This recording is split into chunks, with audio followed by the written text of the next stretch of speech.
What's happening right here? It's the front lines of the biggest war we face as a working class. And that's the class war that's been going on between working people and corporate greed for decades. After a century of operation, Case New Holland announced plans to shut down its manufacturing plant in Burlington, Iowa, cutting over 200 union jobs and devastating the community. President Trump promised to bring jobs back, to lift wages of workers, to lower costs. None of that stuff is happening, but right now we are imploring this administration to put an end to plant closures in this country. In the past 4 years, this company has made $8.7 billion.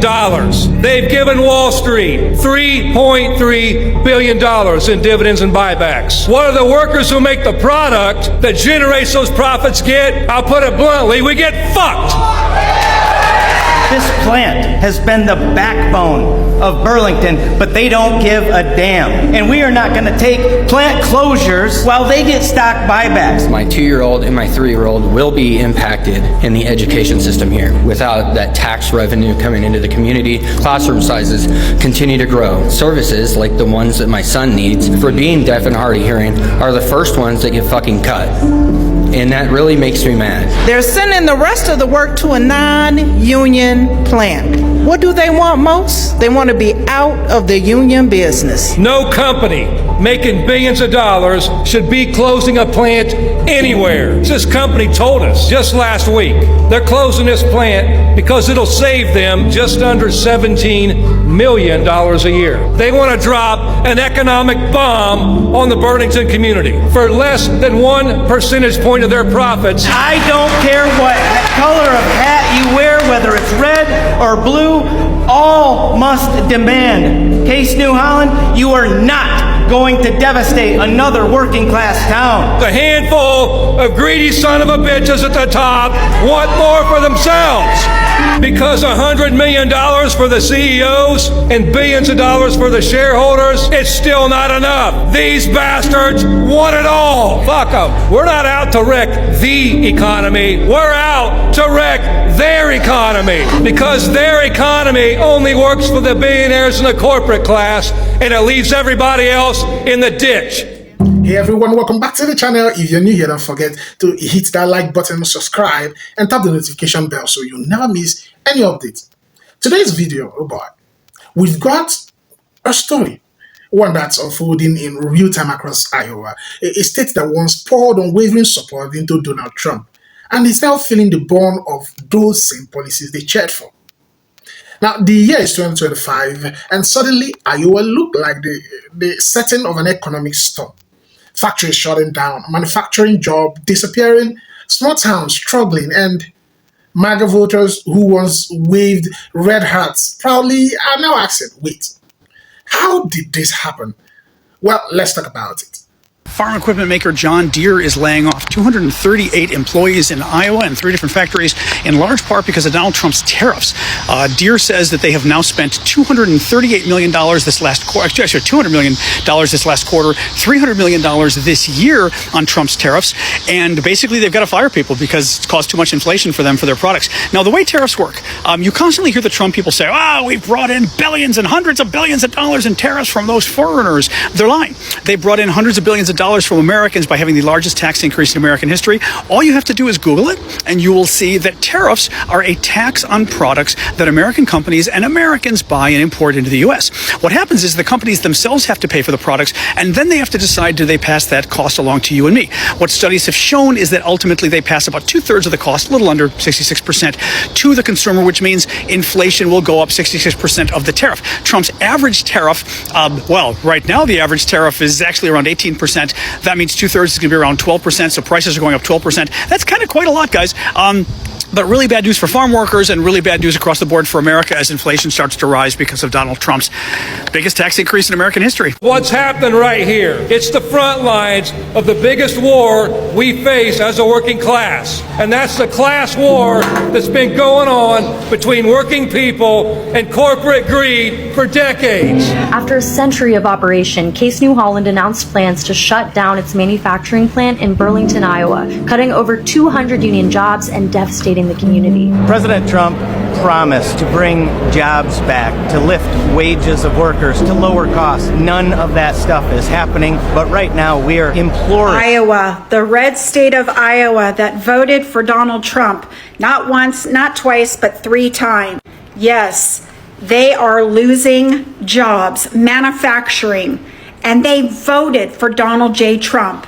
Trump keeps saying the economy is great and there's lots of jobs. However, these people in Iowa and other states say that it sucks. So who do we believe? And by the way, farmers are still begging. Cattle ranchers screwed.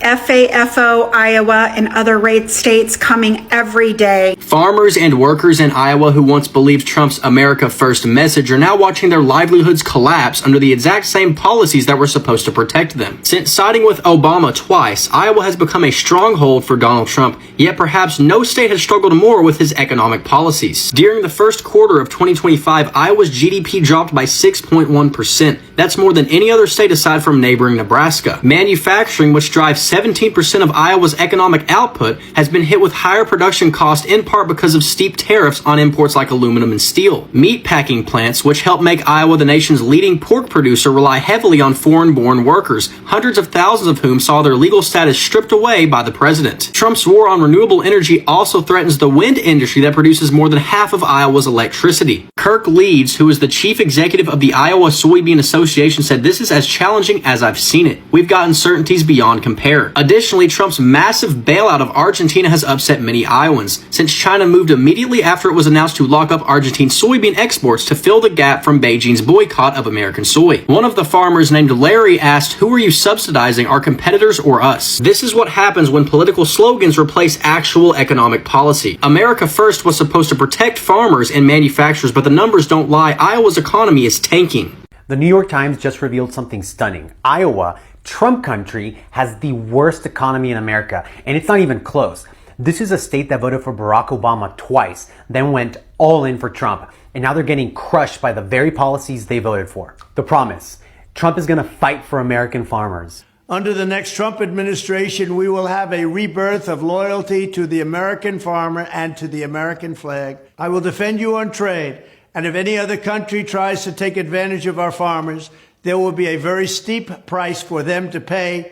The reality? Iowa's GDP dropped over 6% in the first quarter, worst in the nation. China, which bought over $12 billion worth of Iowa soybeans last year, stopped buying from America entirely. Where did those sales go? Argentina, the same Argentina Trump just gave a $20 billion bailout to. An 86-year-old Iowa farmer watched Argentine soybeans shipped to China while his family's harvest sat unsold. His grandson's wife put it simply: death by 1,000 paper cuts. The promise: tariffs will protect American jobs. Why impose tariffs that you know are hurting American businesses? They're not hurting, they're helping, because they're creating jobs in America. We're creating tremendous amounts of jobs in America like you've never seen. The reality? John Deere laid off hundreds of workers. Trump's tariffs cost them over $500 million. Fertilizer prices up 14%, equipment costs soaring. Fifth-generation farmer Aaron Lehman is making do with a 25-year-old combine because he can't afford a new one. He's been wondering if his son will even be able to farm for a living. The promise: deporting undocumented immigrants will free up jobs for Americans. So as we create millions of new manufacturing jobs here in Georgia and nationwide, we will make sure that these jobs go to American citizens, not illegal citizens, people that came into our country illegally. Your wages will rise, your costs will fall, your job opportunities will grow, because we will conduct the largest deportation operation, sadly, in American history. The reality? Meatpacking plants are hemorrhaging workers. JBS laid off 200 people. Tyson plants losing workers too. Nobody's lining up to take those jobs. Production is down. At La Placita grocery store in Waterloo, business has dropped over 25% in 3 months. Manufacturing down. Agriculture crushed. Labor shortages everywhere. Iowa voted for this 3 times. The midterms are coming. The question is simple: will Iowa vote for this again? I want you to take a look at what's happening in Iowa right now, because it perfectly encapsulates the catastrophic failure of Trump's economic agenda.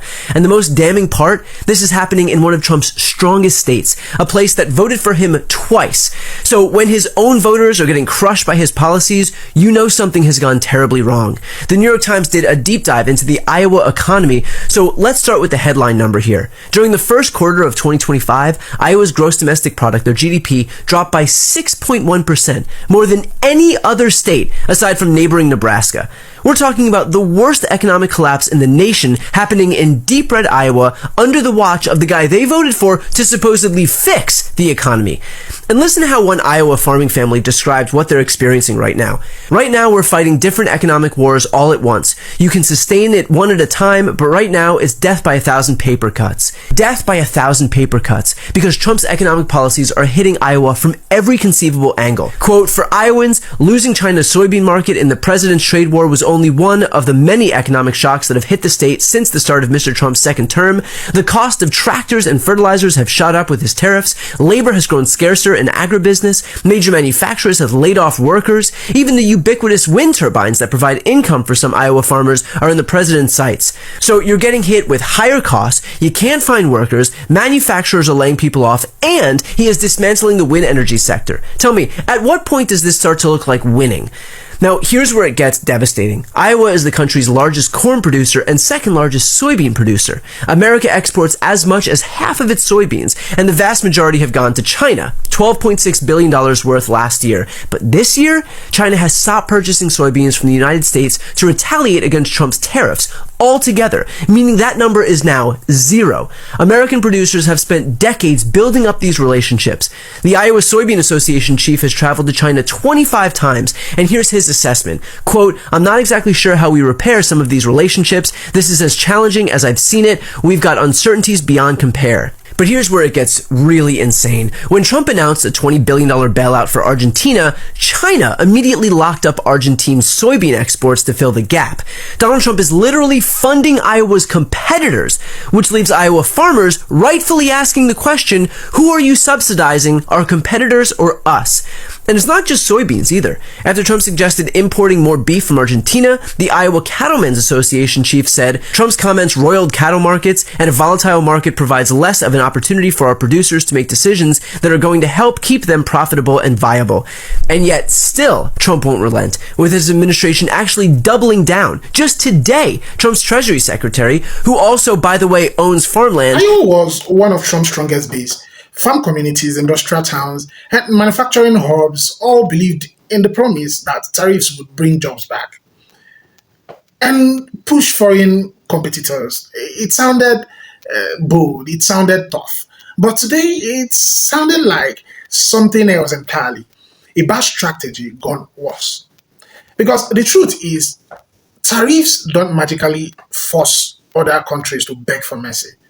They don't snap their fingers and bring back the 1960s factory boom. Tariffs raise costs for Americans. And when you raise costs for American companies, guess what follows? Plants, closures, layoffs, and economic pains. Now, and you know, Iowa is the poster child of that fallout. Companies that relied on imported metals, machinery parts, or basic manufacturing materials suddenly found themselves paying 30% more. For huge corporations, maybe they can survive that. But for mid-sized factories in small Midwestern towns, that's a death sentence. We're talking machines going quiet, lights shutting off, and hundreds of workers suddenly told to pack up after decades on the job. And here is the twist. These same communities were told that tariffs would make America strong again, that the tough measures were necessary, and a lot of these voters believed it. They applauded it. They even defended it until the layoffs started knocking on their doors. One factory worker interviewed recently said, I didn't think we would get hit. I thought it was going to affect other places. Well, surprise, economists don't give special passes. Now, let's talk farming. Iowa's farmers are already drowning in rising input costs, fertilizers, equipment, fuel, all climbing thanks to tariffs and trade instability. Add on reduced foreign demand for U.S. agriculture because other nations redirected trade, and suddenly Iowa farmers are stuck with crops they can't sell and bills they can't pay, right? But the real kicker, the very tariffs meant to protect American farmers ended up doing the opposite because the foreign countries respond with their own tariffs, and they always do. American farmers lost access to global markets they relied on for decades. It's like lighting a match to impress your friends and then realizing you're standing in a barn full of hay. And where's Trump in all of this? Well, depending on the rally, he's either blaming Democrats, blaming globalists, blaming corporate greed, or blaming the media. The one thing he never blames is his own policies or policy choices. Now, meanwhile, the people who believed in him are dealing with the consequences. What's even more painful is hearing some Iowa voters say, we didn't expect it to actually get this bad. Now, which raises the big question, why not? Tariffs have been studied for decades. Economists warned about this, farmers warned about this, manufacturers warned about this, but when you choose policies over practicality, reality eventually catches up, okay? Let's be clear. No one is cheering for Iowans suffering. These are real families facing real life hardship. Now, job losses are not funny. Economic decline is not something to mock, right? But at the same time, we have to be honest about the choices that led here. Because if people don't understand why this is happening, they'll walk right back into the same trap again, right? Okay, now we're clear on that. And that's the real danger. So now Iowa stands a crossroad. Do voters keep supporting the same policies that crushed their own livelihoods? Or do they finally recognize the difference between political slogans and economic reality? Because at the end of the day, tariffs didn't make America great again. They made factories shut down, farmers struggle, and small town bleed jobs. But hey, maybe this economic pain will finally spark a conversation that should have happened years ago. Are political loyalty and economic well-being supposed to be the same thing? Or is it time to start asking harder questions? Thank you guys for watching today's breakdown. Iowa is going through a real transformation right now, and the consequences of these tariffs are only beginning to unfold. But now I want to hear from you. Do you think Iowa voters will shift politically after feeling this economic pain? Are tariffs a good strategy, or are they outdated and self-destructive? And most importantly, what should communities do when the leaders they trusted end up hanging them? Okay, drop your thoughts on the comment section. I'm ready to dive into this with you. Okay, don't forget to please like, subscribe, and share this video so more people can join the conversation. I'll see you guys on the next one. Credit belongs to original creators.